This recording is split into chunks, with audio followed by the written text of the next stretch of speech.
PSA. This is a public service announcement. Cymandye Lady C will not be returning to media. She's a full-time mom, and she just did this for the love of her friends. Say hey, Cherish. Hello, Daddy. With this being said, I want you guys to sit back, relax, Mommy. and my daughter wants to watch some snow bunnies, and So funny. enjoy this interview with Cherish. She's the best. So funny.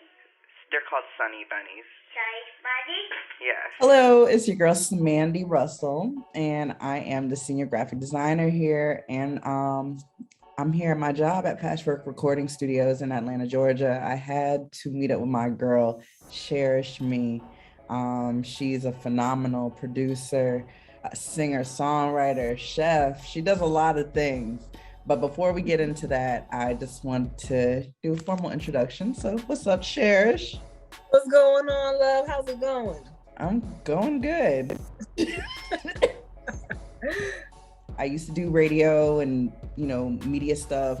Took a break from that, but I had to come back just for this moment, just to show you guys what my sis Cherish Mie got going on. Wow. First of all, I want to say thank you for stepping out the vault. Yes. For me. And this is big. This is huge. How are you? Just want you guys to know that Cherish is amazing.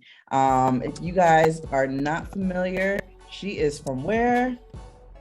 Virginia Beach 757, baby. 2 up, 2 down. Okay, bow, bow. You know. Yes. So yeah, she has a long history. How did you get started in the music business, period? Wow.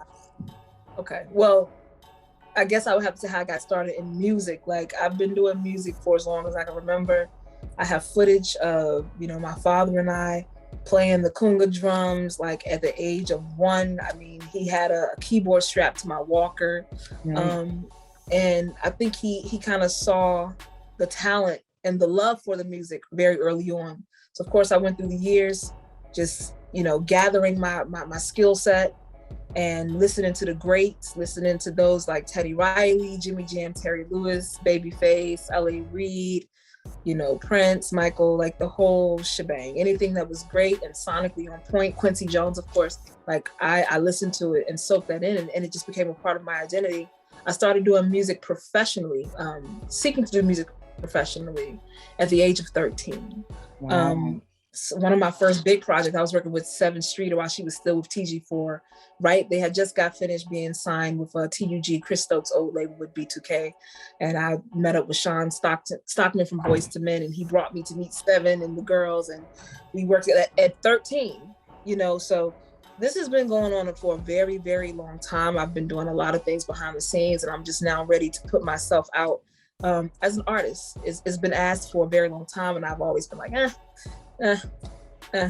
like now it's just like, why not, Right. So, my first encounter with you, I knew producer, and I just remember hearing some of your work from our initial meeting, and I was just blown away. I was just like, yo, why doesn't the world know about this woman yet?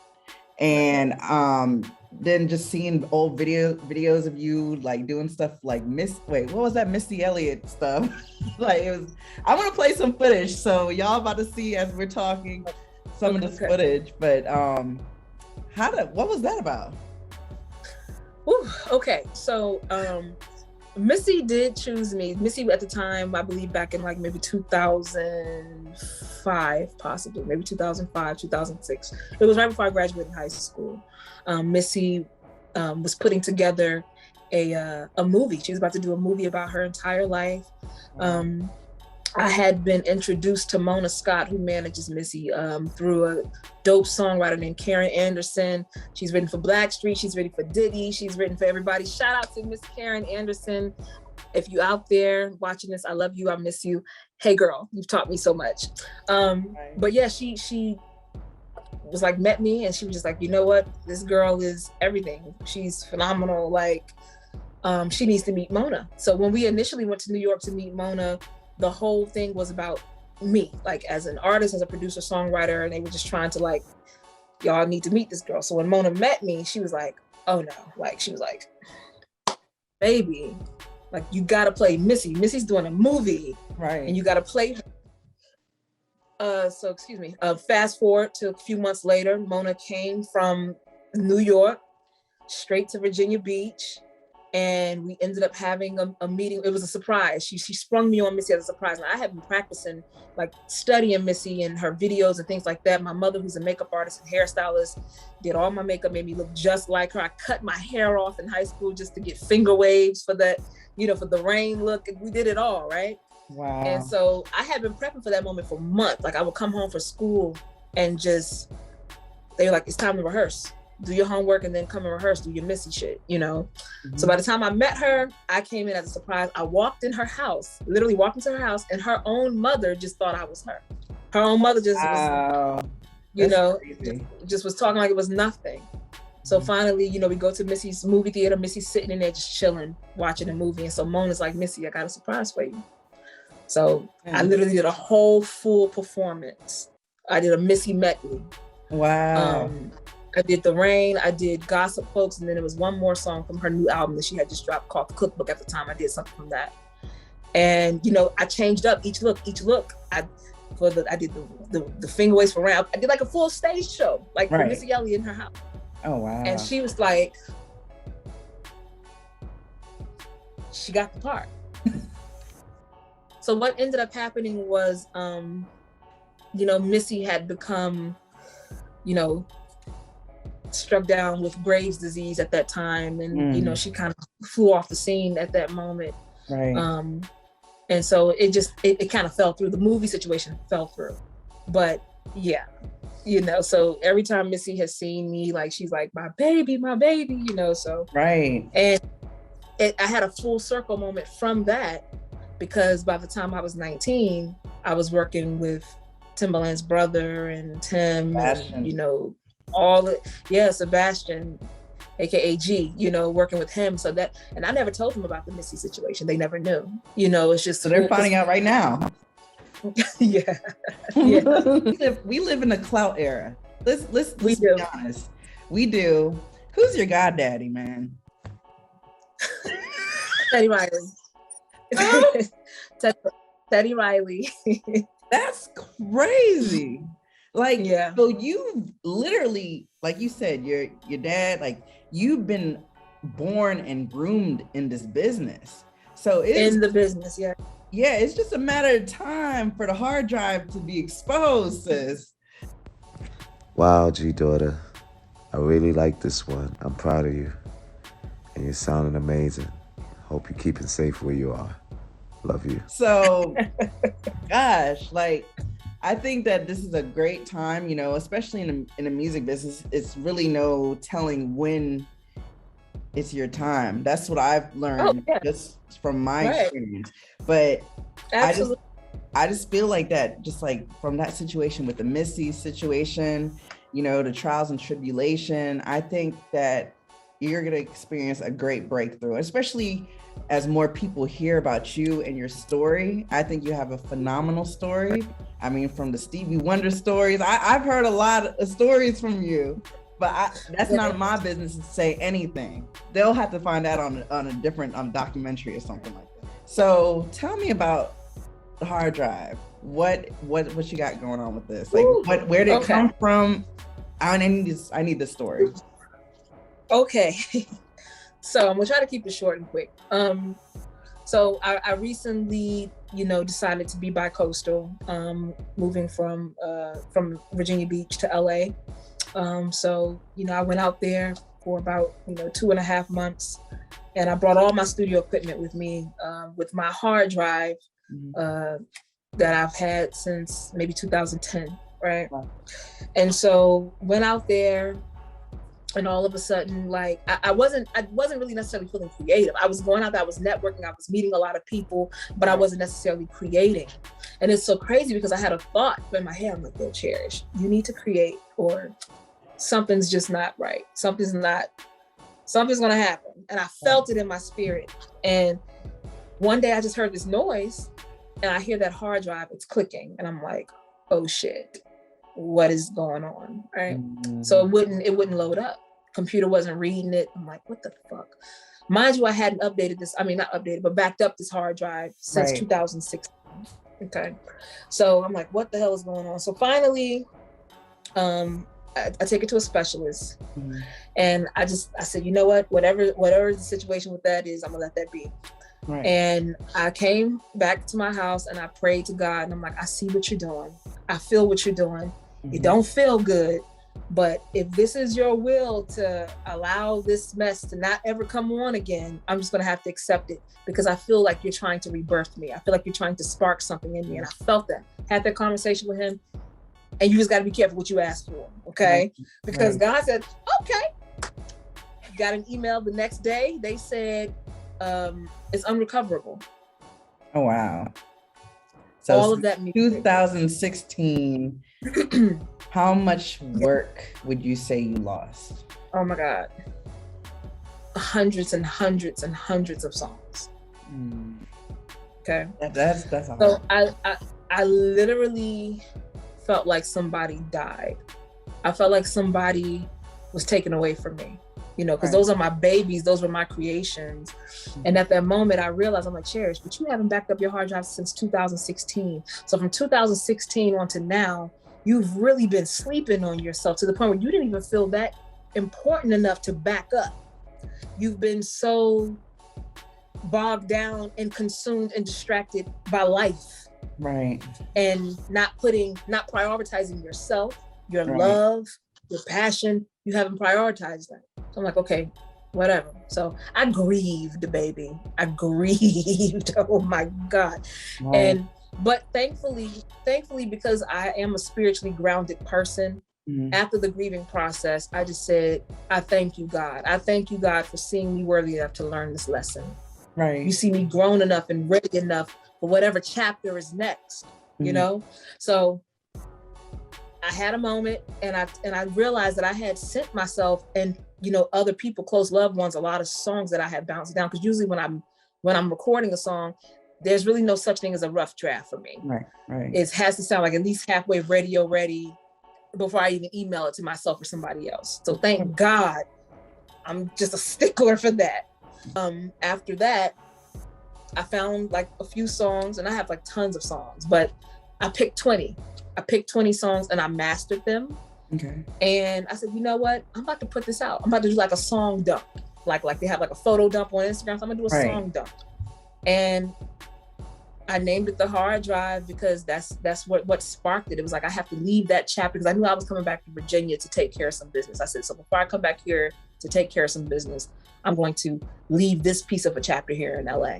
So I said, I have to release this before I leave, you know? So, boy, wow. I'm so sorry. And just a message to everybody listening or watching, back up your hard drive right now. Back up your damn hard drive, okay? Learn the hard way. But it's all good, because for so long, Cymandye, I had never put my music out. I had so much music just sitting there. And I know a lot of you artists and creatives can relate to this. We're sensitive about our shit.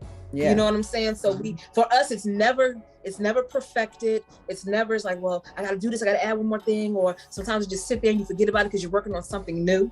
Right. You know what I mean? And it just sits there and accumulates dust. Yeah. And so what I took from it was, I said, you know what? God gave you this gift. This is a gift. It may come easy to you, right, but this is a gift. Music can move masses and mountains. Music can subconsciously influence generations. Right. And you're sitting there and you're sitting on that, and you're sitting there and you're sitting on that, and you're not allowing the world to hear. You're being selfish at this point. So now you're slapping God in the face, because it's like, you know, got all this talent, you can serve the people, you can give the people something, and you're choosing not to. That's how I'm about to give the people something. We going to Yeah. church right now. You thinking of the church? Yeah. So Like I said, on the, we can serve. I'm looking at the project, right? Uh-huh. The one thing I want to give you props because a lot of artists don't do this. As a graphic designer, they don't really credit the people that are under a project, from writers to producers. Now, Right. even though I think you produced a majority of, if not all of them, there were collabs. Some were collabs. Yeah. As far as production, I've done all of it. It was one song that I did. I had a co-producer, but other than that, I did everything else. Right. What would you say is the song that meant the most to you off this project? Oh, I don't know. They're all sentimental for me. My favorite song, as far as the way it makes me feel, right, is YDN, which stands for Young, Dumb, and Numb. And just because the feeling of the song, you just want to get lost in something or someone. I like the feeling of that song. Everything else holds a special place in my heart because it all came from different eras. And that was co-written with Darren Richardson? Yes, D-Rich, my best friend, my brother, my everything. And he's been a collaborator with me for a very, very long time. And, you know, it's amazing to see how much he has grown, because Darren has always had a love for music, but you know, he didn't necessarily have anybody when he was, you know, younger to bring that out of him, because, you know, it's hard to kind of come across your soulmate creatively. Like sometimes it never happens for people, but Darren is definitely my creative soulmate. And you know, he feels me because he's my best friend. He's known me for over 16 years now. So it's like, you know, with that in mind, it's like, he knows me and he's not afraid to say, here, do this, do that, do that. But he's a phenomenal songwriter, executive producer. I call him Mr. Cleanup Man, because I'll have something finished and I'm thinking it's done, and he'll come in and he'll be like, well, you know, I hear, like I hear a little something right here. And he tries to be so ginger because he feel like he's gonna hurt my feelings, because he knows how I can be sometimes with my music. So he's like, you know, I can hear a little something here. You know what I'm thinking you should do? You should probably do this or add this. And I'm like, all right, man. And in my eyes, the song is done. It's complete. Right. But we'll work on it and we'll tweak it and we'll do it. And then by the time we wake up the next morning and listen to it, it's like, Darren, what did we do last night? He's like, we killed the fucking song. That's what we did. Right. You know what I'm saying? I'm not saying you know what your cookie is. I know. Everybody know what your cookie is. Okay, but I'm not saying that. I've already said enough. I like more. Okay.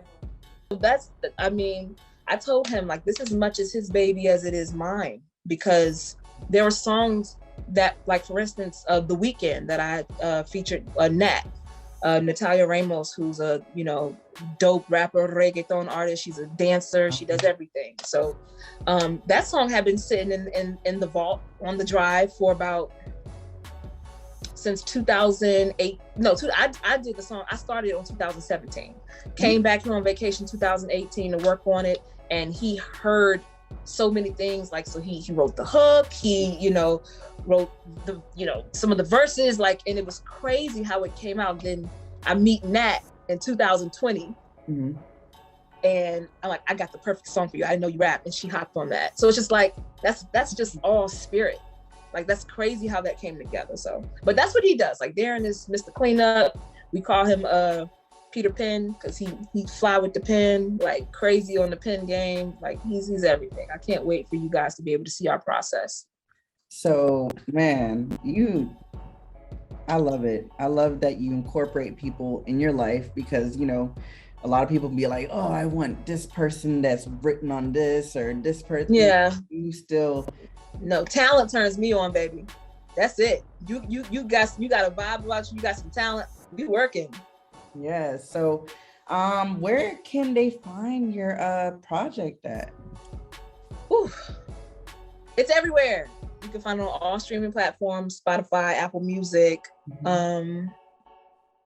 iHeartRadio, Pandora. Oh, wow. TikTok. All digital. All digital platforms. Right. YouTube. So for those that don't, Tidal, it's everywhere. And I'm telling you, this right here I really appreciate all the feedback that I've gotten from everyone thus far. So it's been great feedback. So much love, especially from my city, 757. All I need is my red cup, you know? Right.